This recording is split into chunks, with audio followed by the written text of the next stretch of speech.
งานศพเนี่ยคือเป็นงานที่ทางเจ้าภาพเนี่ยเขาเสียใจมากเสียบุคคลสำคัญไม่ว่า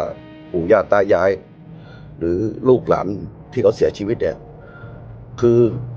เหมือนเราอะความรู้สึกเราตั้งเกิดถ้าเกิดเขามางานเร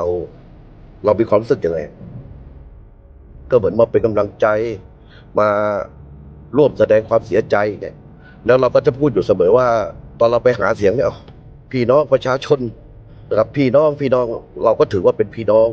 ในการไปเนี่ยมันปฏิเสธเขาไม่ได้หรอกถ้าเรารู้นะไม่รู้ผมปฏิเสธไม่ได้อะยังไงผมก็ต้องไปถ้าผมรู้ถ้าผมไม่ติดภารกิจอะไรผมก็ต้องไปมันเหมือนเราเคยพูดไว้ว่าพี่น้องประชาชนที่รักที่เคารพนับถือทุกท่านเนี่ยคำว่าพี่น้องมันติดอยู่ตรงที่เราพูดตลอดเพราะฉะนั้นเราก็ถือว่าเขาให้ความสำคัญเราต้องให้ความสำคัญเขาด้วยคำว่าพี่น้องนี่แหละ